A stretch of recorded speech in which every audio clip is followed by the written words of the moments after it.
great pleasure and honor for me to be with you here today for a number of reasons. One is that my grandmother left Barbados in 1917.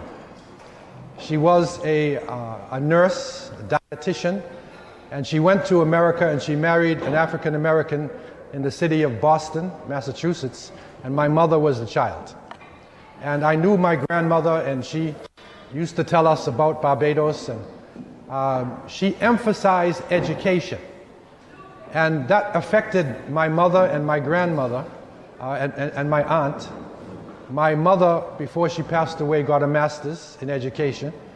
And my aunt was one of the first black women to graduate from Boston University. This is back in the 1950s. And so that feeling for education, that feeling for knowledge, is something that has affected me in many parts of my life.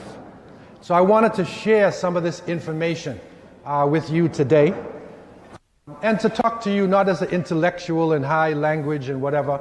I want to go straight to the point, because the generation you live in is different than any other generation before. Because of digital technology, people are able to make what is true appear to be false, and to make what is false appear to be true. So as a student, and when you grow up, and even as a person just living in this world, you have to become like an investigative journalist. You have to be able, like Sherlock Holmes, in order to find out information. Don't accept the hype. That's what we say in America. Don't follow things that are just given to you, even if it's in a book. Challenge it. And I challenged it from when I was very young, growing up in America. They taught me, and you probably heard of this before, that Christopher Columbus discovered America in 1492. And this is part of the information that's been given in the history book. This is one of the main historical dates you'll find in history books. Before I go into this though, in 1926, an African American historian named Carter G. Woodson, he looked at the books, he looked at the curriculum, and he realized that African people, among others, were not being mentioned very often in the history books, or a distorted image was being given. So he started what is called Black History Week. He did it it was eventually changed into a month, and he chose February. And it may sound strange to be studying Africa and black people in February, because it's the shortest month of the year and it's the coldest, right, in the north. Why did he do that?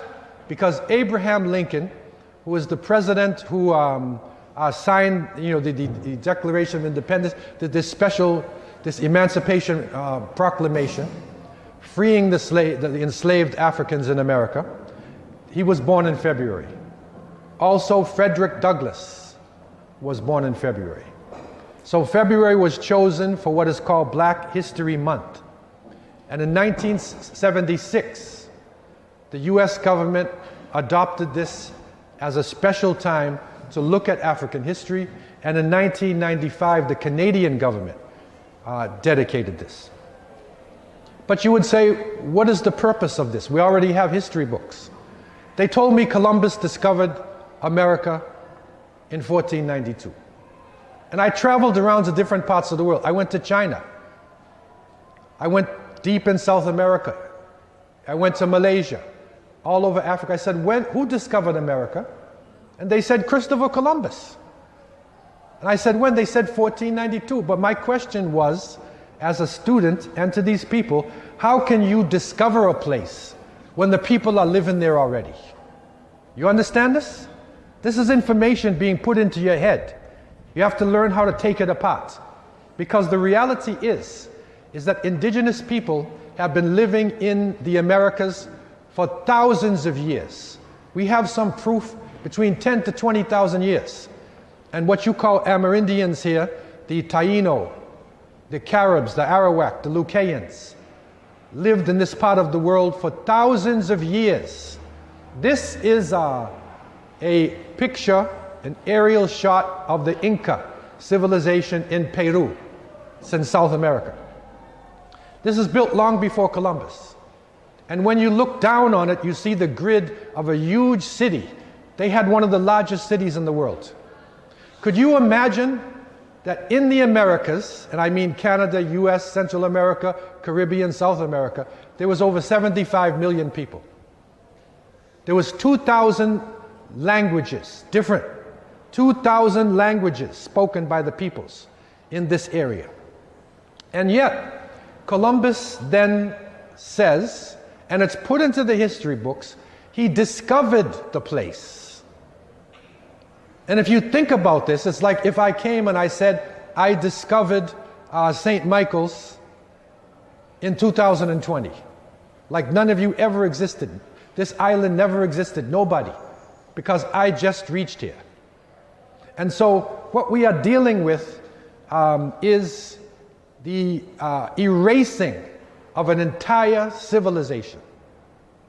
When Columbus's son Ferdinand came, he found pyramids, hanging gardens. The Mayans had calendars. He found all types of amazing things in this part of the world.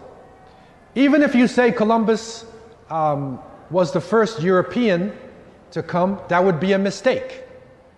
Because we have people living who lived in the north called Vikings. You ever heard of the Vikings before? Do you know which country Vikings come from? Anybody know? Norway, Sweden, Denmark, right? So they went over the northern route and they came into Canada, Greenland, Iceland, Canada, long before Columbus. So he was not even the first European to discover America. Okay? So what we're talking about now is deconstruction of history. You take it apart and then you put it back together. Columbus thought he was in India, some islands off the coast of India. But the people are not Indians here. And up until now, the name Indian still sticks to the people, but this is not India. So this is wrong information, which we have been accepting over hundreds of years, accepting this information as the truth. And this is just the beginning of it. But in actuality, and I want to show you some hard evidence. I'm not just going to talk to you. If you look at this picture, see the size of this building? This is in Mexico. In Guatemala, Belize, Mexico, these huge pyramids are there. It was an amazing civilization. So when you deconstruct information and you put it back together, then if I had a chance to write the book, I would say Columbus was discovered in 1492. See the difference in those two sentences? He was lost and he bumped into the Americas on his way to India. Right? This is deconstruction. And what this does, it gives us another understanding. Because true history helps to erase the mystery. You get this? It will erase the mystery. And people who do not know their history, right, they're going to be lost, totally lost in the present. If you don't know your roots, if you don't know your background, if you don't understand your history, then you don't really know who you are as a person. And so this is the challenge that I want to put to you and to open up this door today through some basic information. This is what I call not his story, it's our story. See it? History, his story. What we want is, you get it? We want our story, right? The story of everybody, not, you've been studying his story. How many of you like history? Most of you will say no. Isn't it a boring subject? All these dates and these old men fighting in castles in England. Why is it a boring subject to most people? If I took a picture of this room right now, who is the first person you'd look at? You'd look at yourself, right? You want to know if your eyes are closed, are you pretty, are you handsome? Right? You look at yourself first. So if you open up the history book and you don't see yourself, then you're bored about this. You don't like this subject. And so I want to do a little test with you though. This is a type of a psychological test. It's a word test that if you raise up to corporations, this is how they check people out. It's a psychological thing. But you got to be honest with me, right? Just tell the truth, what you're thinking. If I say the word sugar, what comes in your mind? Sweet. Spice. Okay, sugar and spice, right? And everything nice. Okay, that's honest, right? If I say fire, what comes in your mind? Hot. If I say ice, if I say Africa, one at a time, black, what else? Be honest now, what comes in your mind? Poor, what else? Poverty, what else? Fighting. And then most people start talking about animals. Hippo, elephants, lions. This is your image of Africa. And in the history books, they depicted Africa as a backward, dark place. Savages. You ever heard of Tarzan before? And Tarzan, he becomes the king of the jungle, right? This is the image that we're given of Africa, savage, backward people. I wanted to challenge this. Number one, when you study geography, you're going to see some major distortions that happen. This is a map of Africa, and most of the maps that you have in your book is the Gerhard-Mercator map. And the Mercator map, which is written a few centuries ago, this map distorts the world. It makes Europe big, and it makes Africa smaller. But the reality is, if you go to what is called Peters projection, which is taken by an actual picture of the earth itself, you will see that Africa is a huge continent. Africa is so large, you can put India and China into Africa and you still have space. See how big that is? Do you understand how big that is? Then you can take all of the European countries who conquered Africa and you can put them inside too, and you still got space. So it's a distortion, because if in your mind your country is small, they want to make you think small, and the other country is big, Europe is bigger, so they're bigger than you. It's a psychological thing. So the Peters projection is the proper map to get the proper map of Africa itself. What about the history of Africa? I traveled to Africa. I traveled throughout Africa to 20 African countries. And when I traveled into Egypt, I found some amazing information. This is what is called the Nemer plate, or the Menes plate. Okay? This is the leader of ancient Egypt. And what you got to realize, if you look back, this here is Egypt. Can you see my pointer? That's the Sudan. And you would think, if you look at the map, that the Nile River, see the Nile River here? You'd think it flows from north to south, but it actually flows from south north. Because the mountains are in Uganda and Ethiopia and Kenya. So the mountain is actually south and it's flowing north, right? And the civilization also went from south to north.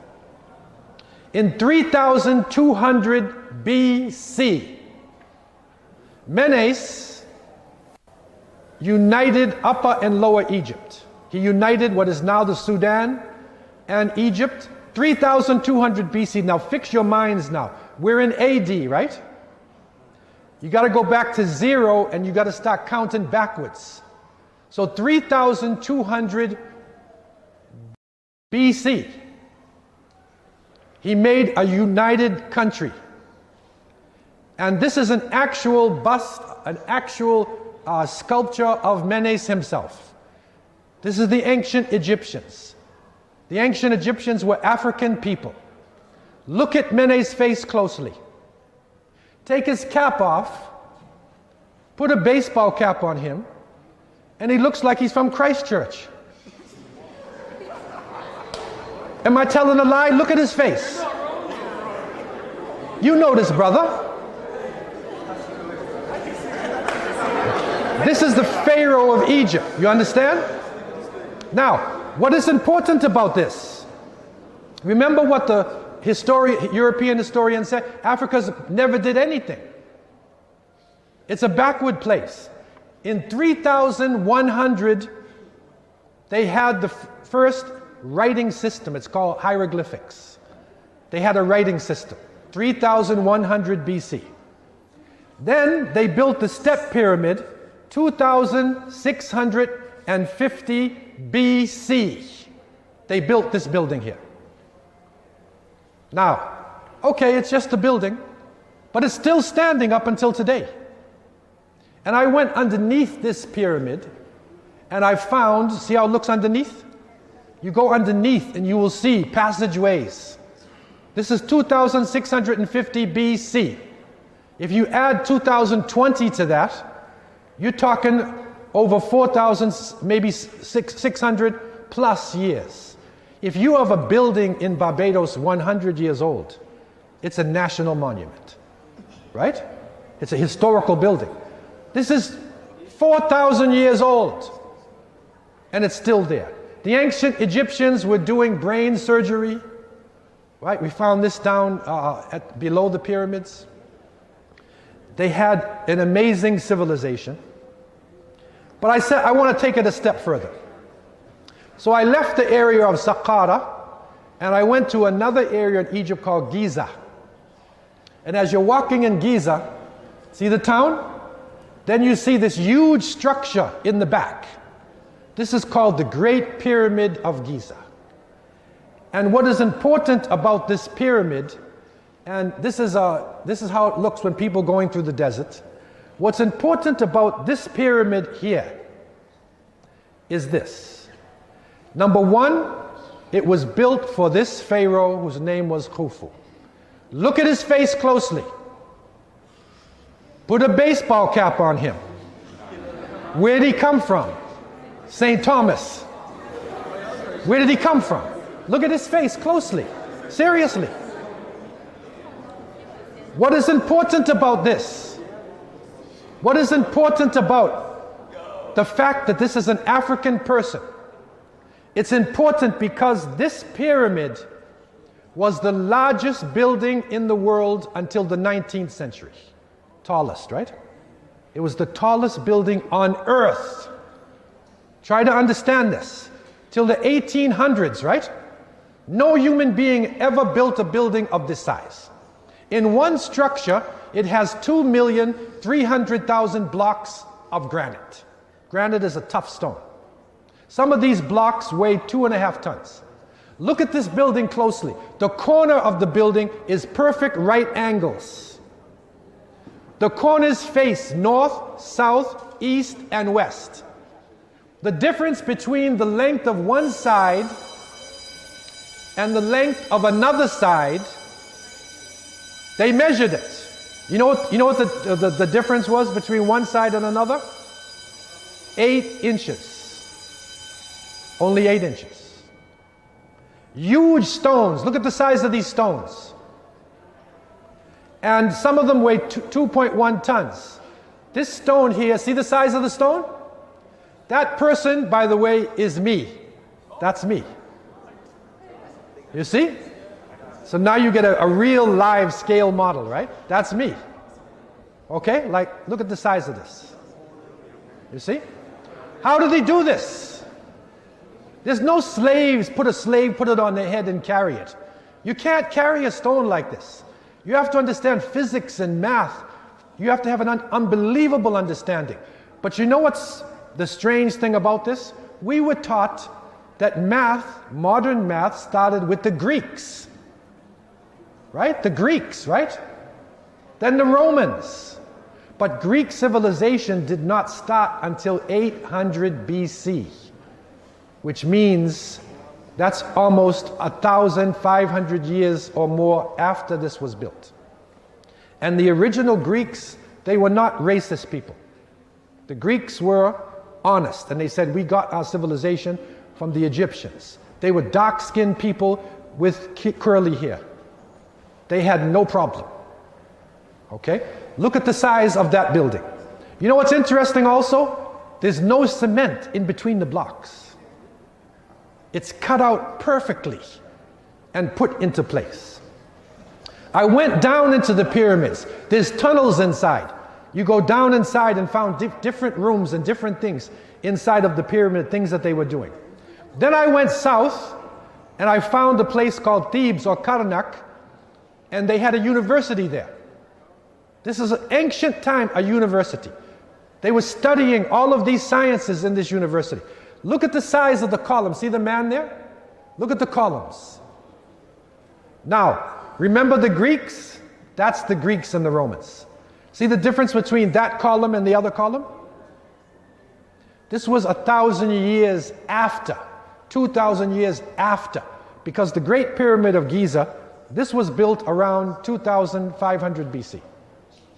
That's the Great Pyramid, okay? So put your mind together, try to get your facts together now about history, right? 3,200, Egypt is united. 3,100, writing system. 2,650, step pyramid. 2,500, approximately, Great Pyramid. Okay, now go down closer to zero, right? 2,500, 2,000, 1,800. Now the Greeks begin their civilization. Before that time, there was no major civilization in Greece, Rome, anywhere in Europe at that time. Okay? So now, if you're a racist, you got a problem with this. You got a problem. Because these are the Greek columns, and England itself, what is the greatest ancient structure? It's called Stonehenge. Compare this to the pyramids. See, this is what you don't get in the history books. Compare the two. And the one that was built by the black African people had the tallest building until the 19th century. They didn't put that in the history book. But you know, one historian came along and he said, I'll solve the problem. The aliens built it. And they flew down from Mars, outer space, landed on Earth, built the pyramid, and then flew back in space. You ever heard of that before? There's a movie called Stargate. Right? Stargate, right? Because black people couldn't have done this, because if you have a racist theory that nothing comes out of Africa, that Europe taught Africa, you got a problem now. Because it's the opposite, right? It's the opposite. So you can't use a racist theory. And so, what is known by many people, this Pharaoh here, his name was Ramses. And his grandson was the Pharaoh around the time of Moses. Remember the prophet Moses? Remember the Pharaoh chasing Moses and the water, he raised the staff and the water opened, right? The story of Moses. When did that happen? 1,525 BC. That's 2,000 years after it began. You see?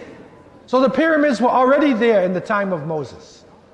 And Pharaoh is only a title, like president, prime minister. There were hundreds of pharaohs. Literally hundreds of them. But Ramses had a problem. He wanted his face everywhere.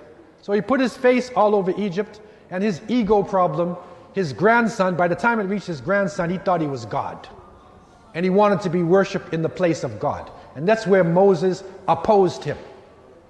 And he was saved by the Creator when he raised his staff and the water opened and Pharaoh was destroyed. But what is important, this large structure here, it's called obelisk. Obelisk. Everyone in the world wants an obelisk. The Americans, they stole the obelisk, one of the Egyptian one, they put it in America. Everybody wants an obelisk. Do you have an obelisk in Barbados? Go down by the Lord Nelson statue. You know downtown?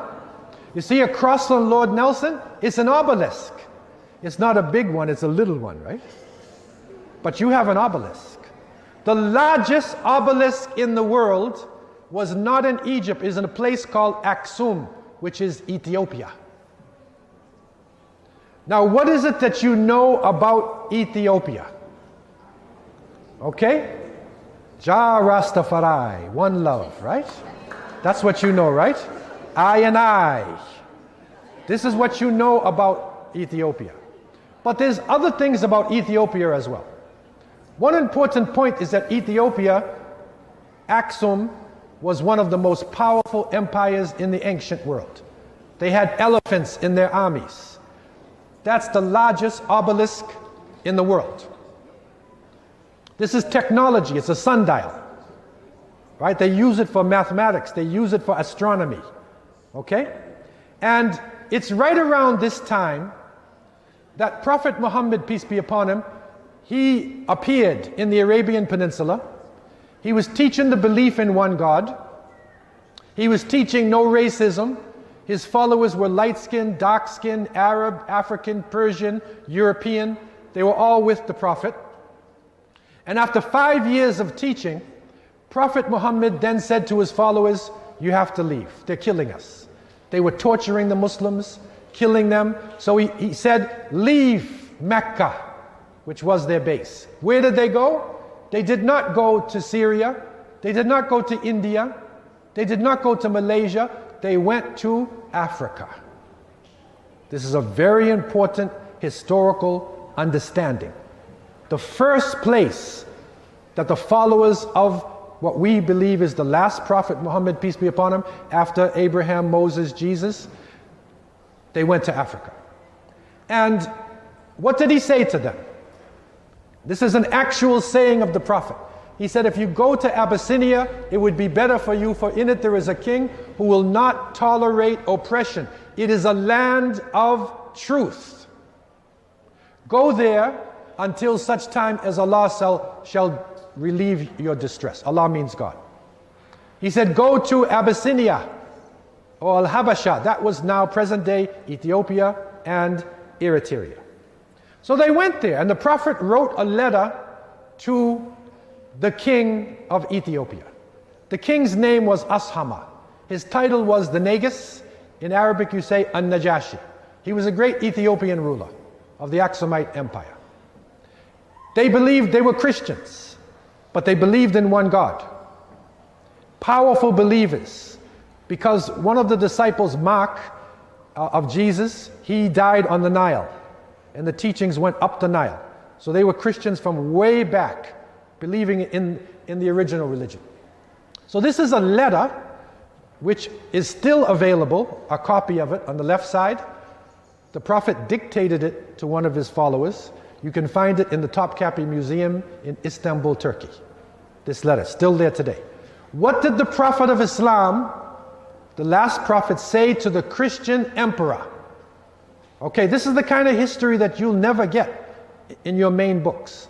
But this is hard facts. He said, in the name of Allah, the Beneficent, the Merciful, from Muhammad, the Messenger of Allah, to the great Negus of Abyssinia, peace be upon he who follows the guidance as to what follows. Verily, I praise Allah, the one whom there is no deity except him, the sole king, the holy, the source of peace, the protector, and the guardian. Then what did he say? This is important.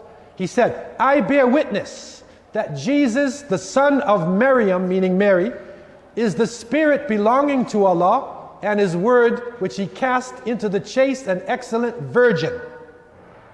She thus became pregnant by means of his spirit and his inspiration with Jesus, in the same manner that he created Adam with his hand. So what does that mean? You can't be a Muslim unless you accept that Mary was a virgin and that Jesus was born in a divine conception. Who believes in this outside of Christians? Nobody. But people didn't understand. It is a key point in Islamic belief. This is the letter that he wrote to the emperor. Then he said, verily I invite you to Allah, the one who has no partner, and to friendship, continuity, and government in obedience to him. I invite you to follow me and have absolute certainty with what I have come with. Verily, I am the messenger of Allah.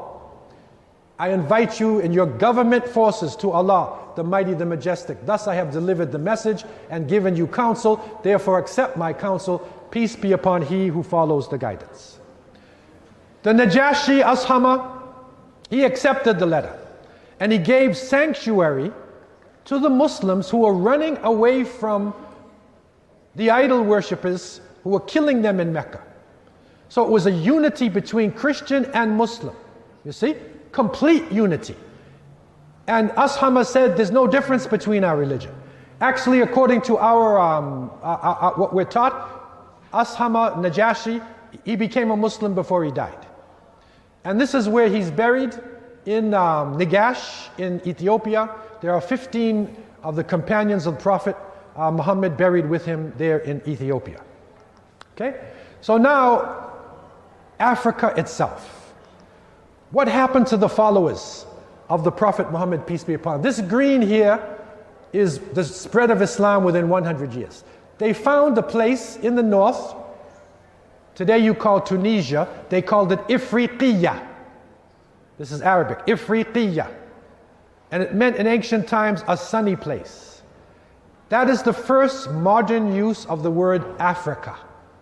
That's where a European map maker took this word Ifriqiya. He said the whole continent is Africa. Okay? That's something that you wouldn't learn in most history books. Then they started spreading their teachings, not by armies, but they spread it by migration, by trade, by wandering scholars, and people started to embrace Islam. But you know what they found? They found that below the Sahara Desert, see this desert here? Below there is what is called the Niger River. Here you have Senegal, Gambia, then you have Mali, right, present day. This Niger River, below the river was the largest active gold mine in the world. The people were shipping the gold. So the Muslims made trade routes. This is one of the ancient towns. This is Ghana, ancient Ghana. They cover their face in the desert because of the Sahara Desert, the sand. So the men cover their face as they move through the desert. The scholars were there. Cities were built. Cities of countries of Takror, of Ghana, of Gao, later of Timbuktu. This is something from the fabled city of Timbuktu today. And I visited this area here. I'm bringing you information from this area. You see this picture with these scholars here? See that person there? That's me. That's me, sitting with the scholars. Okay? All of the scholars speak the Arabic language. It's an international language. The trade route going across the desert. It is the largest gold mine in the world. And because of this, the people were fabulously rich. Remember what we said about Africa? What was in our minds? Poor, right? I want you to Google some information, not right now, when you go back. Who was the richest man who ever lived? Google it. Rothschild, Rockefeller, Bill Gates. The richest person who ever lived was a person named Mansa Musa. I didn't write this. Go into Google and look. He was a black African Muslim king. He was the richest person who ever lived. They had so much gold. This is a map drawn by a European map maker. He probably didn't look like this, but they drew the map. You see his crown? It's all gold. You see the piece of gold? It's like a grapefruit. He made his pilgrimage to Mecca, like a Muslim does. He carried 72,000 people across the Sahara Desert.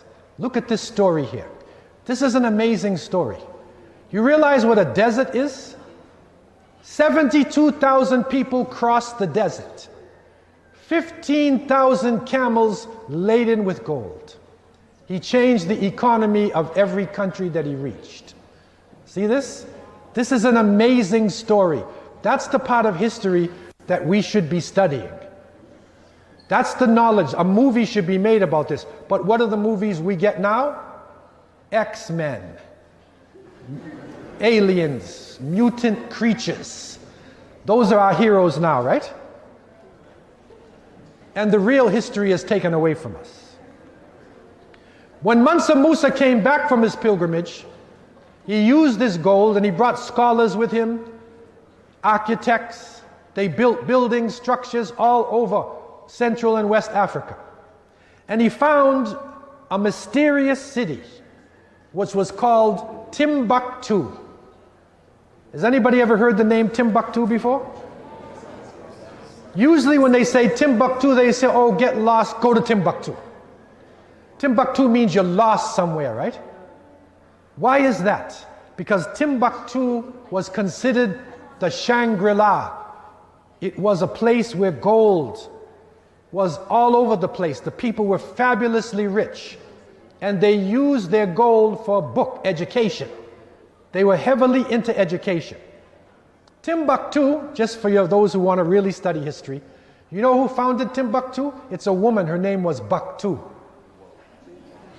And Tim, in the Tamashek language, that's the language of the Berbers, the Tuaregs who cover their face. Timbuktu means the well of Baktu. Because when the Tuaregs were coming out the desert down by the river, they were getting sick with malaria, right? The mosquitoes were biting them. So she went about 12 kilometers, 8 miles north, and she dug a well. This is a reenactment of her well in Timbuktu right now today. She dug a well where the mosquitoes could not come. So that became a business town. And eventually it became a town of scholars. Scholars from all over Africa were going to Timbuktu. To the point where Timbuktu, this is a present day picture which I took myself in Timbuktu. And by the 16th century, remember 1500s, right? Timbuktu had 150 schools. In the Sankore University, there was 25,000 students. Could you imagine this? And I studied some African history books, Tariq al-Sudan by Asadi, and he said my uncle went for a cataract operation in a place called Jenne, which is close to Timbuktu, and it was successful. So they were doing complicated eye operations, studying astronomy, studying chemistry, studying religious sciences. 25,000 black African students. You see, now, is it right to say Africa has never done anything for the onward flow of history? It's a lie. And this is what Carter G. Woodson was searching for with this month. Timbuktu produced books and sent these beautiful books. They reached all over the world. Eventually, the trade stopped in the desert and it went to the oceans. And after centuries, Timbuktu became deserts coming in, but there are still thousands of books in Timbuktu up until today. And they're putting them in libraries. Thousands of books written by black African scholars. Okay? This is what is left of the Sankore Mosque, where the university was. Now, you know what one of the books said in Timbuktu? It was written by a person by the name of Al-Umari. Al-Umari was writing about the journey of Mansa Musa. And Al-Umari said, when Mansa Musa reached Egypt, remember Mansa Musa with the gold, right? They said, where did you get this money from? And he said, I am part of the lineage of the Malian kings. And my older brother, Abu Bakr, he went into the Sea of Darkness, the Atlantic Ocean, that would be somewhere around Senegal. He went into the ocean with 2,000 ships, and he never returned. Right? This is now 1324 is when he said this. His older brother never returned to Mali. 2,000 ships. What happened to the ships? Now we look and we see on the ocean there is what is called currents. The current will take you right in, it'll take you from North Africa or West Africa right into Brazil, or it will take you right into Barbados. And to prove it, a Norwegian scientist named Thor Heyerdahl, he left, this is his boat, Ra II. He left from Safi, Morocco, and where did he land 50 years ago? Barbados. He landed here. This is the 50th anniversary of Thor Heyerdahl's journey. And God willing, in July, We want to have a celebration. The Norwegians are coming. We invited the Norwegians through. Hopefully they'll come to Barbados. They're going to go to Morocco, and they're going to talk about Thor Heyerdahl's journey. I visited Norway, and there's a museum, his boat's there. He also crossed the Pacific too, in another boat called Kon-Tiki. He's a very famous historian from Norway. What did he prove? He proved 2,000 ships. Mansa Abu Bakr. Mansa means king. He never went back. What happened to these people? We traced it. And I've given a book to St. Michael's to show you these actual reports and the words of the people. We traced it along Brazil, the Amazon River. So these Mandingo, Mande Muslims, okay, here we say Mandingo, they would say Mande or Mandinka. They traveled along the Amazon River. They went into Peru, into Central America, into the United States, long before Columbus. And when, these are their writings, their inscriptions that are there in Brazil. And when the Spanish came, they found black people already here. When Balboa came to Central America, he went to what was now the Taino indigenous Latino people. He met them. This is Balboa, the Spanish. And they said, on the Caribbean side, on that side, there's black people with beards. Don't go there. Right? So Balboa went north. All over Panama, Central America, they recognized African people before the Europeans came living in this region. The British called them Black Caribs. The name they use is Garifuna. You need to know Caribbean culture. Garifuna. The Garifuna, you find them in St. Vincent. I visited them in Belize. The British made a treaty with them and sent them to Belize. All along the Caribbean coast, you'll find people of African descent. Belize, Honduras, Costa Rica, Panama, Colombia, Venezuela. All along that side are African people. And they trace their lineage and their history before Columbus. So this is an amazing study that we are opening up and bringing to you. Another area which will bring it home now to what happened here, this is what is called the Atlantic slave trade. And it is this slave trade where political prisoners and African people were brought here to this part of the world in order to work on the plantations. These are the ports of call. And the Middle Passage was a terrible time. But I want to report to you today that the people did not submit to this. There was resistance. There was resistance in Africa, there was resistance on the boats, and there was resistance here. People fought back in any way they possibly could against this wicked system there. Now what we found out, this is some extra information, because we're searching for roots, right? How do you find your roots? Because the people who were enslaved, they were not allowed to keep language. You couldn't keep your names.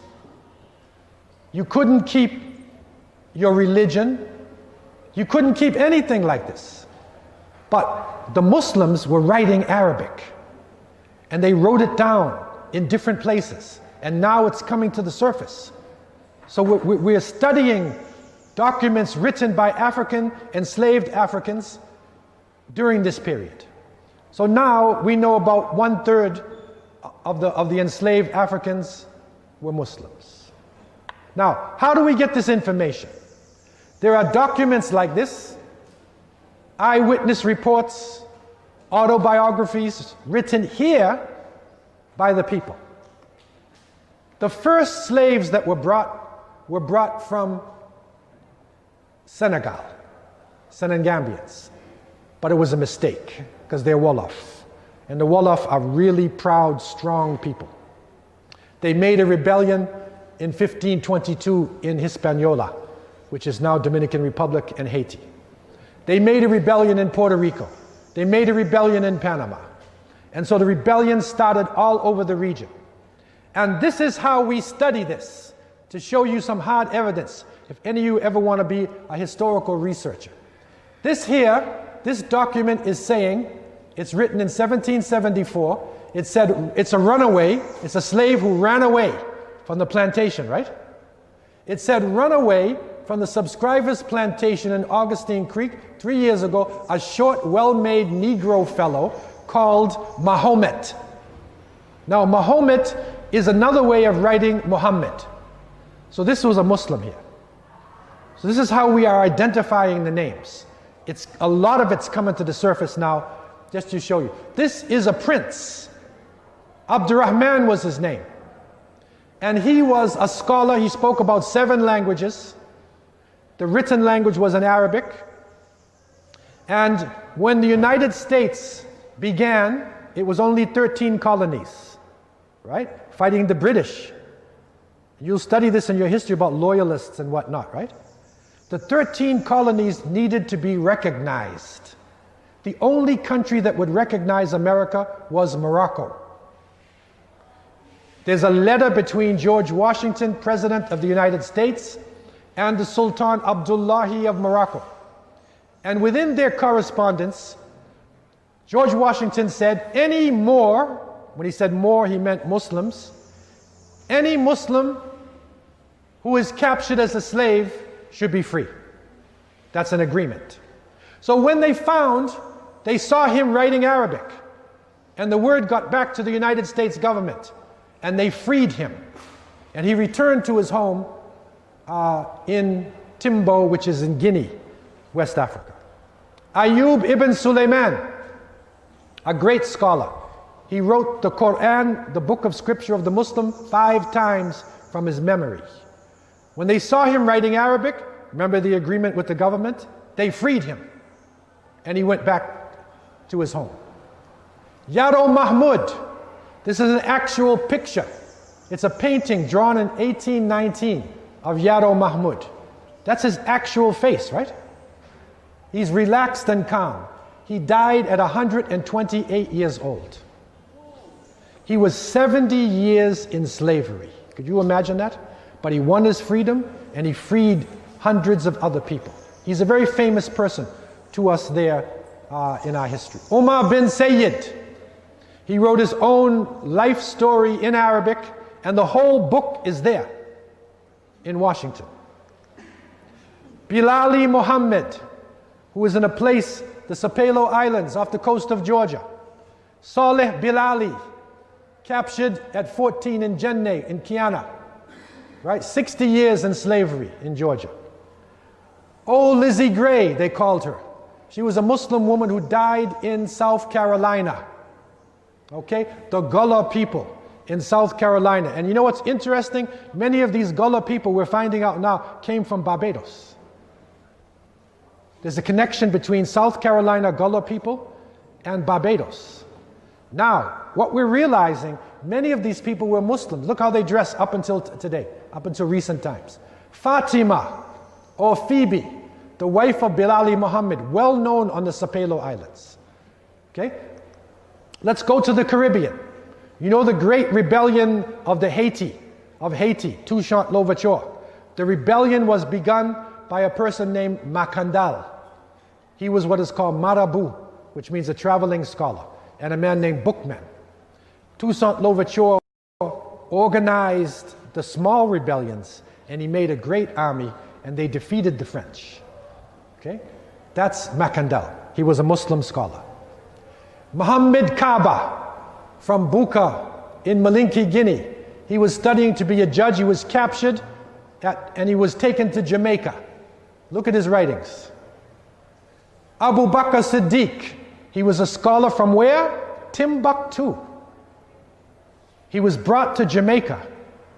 And when the British magistrate Robert Madden came to Jamaica to oversee the change from slavery to indentured laborship, he found people speaking Arabic in Kingston. And they were writing to the countryside. And he said, what is this? He learned to speak Arabic because he was in Turkey and Syria. He said, what is this? And they said, we have our own societies here. Okay? So they were resisting, and revolts were coming up all over the region. There were revolts in Brazil. Look up the word Bahia. Bahia, Brazil, the revolt. You can get a book on this. It was such a huge slave revolt, so organized that the Portuguese said to them, here are some boats, go back home. And they took the boats and they went back to Nigeria.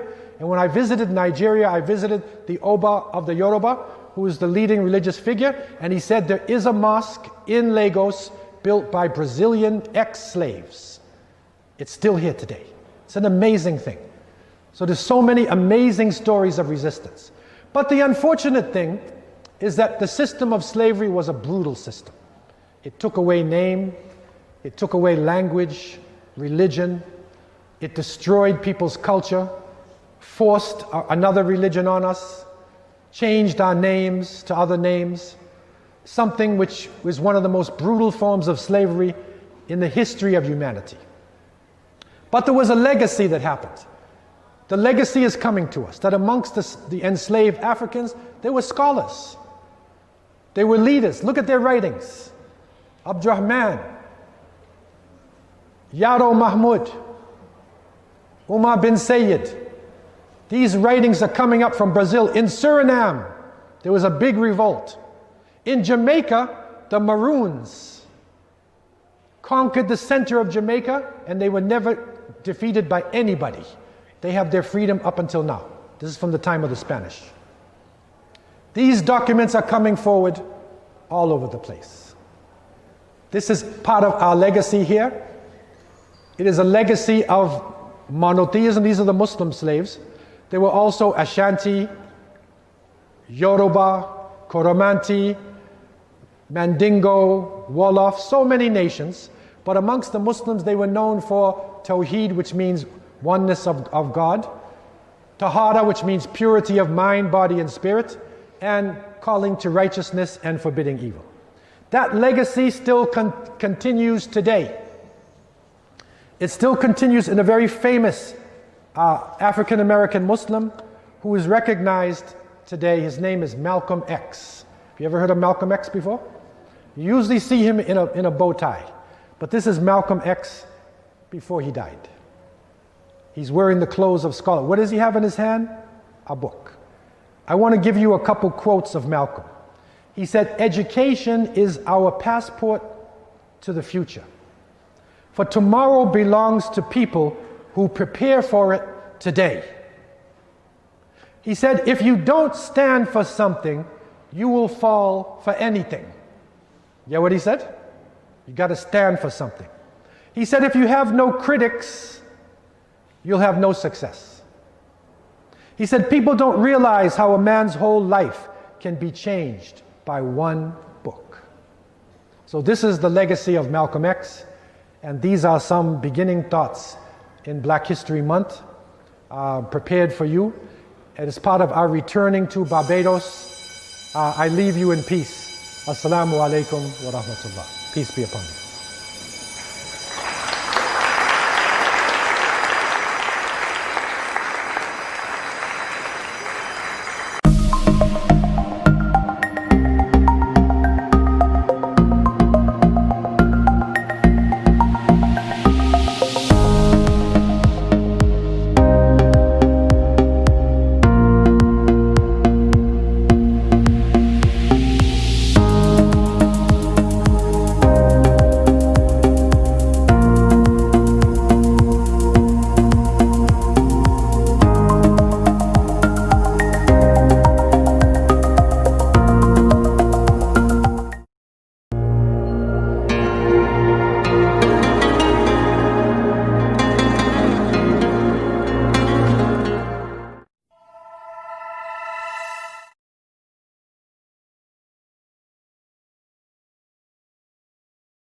La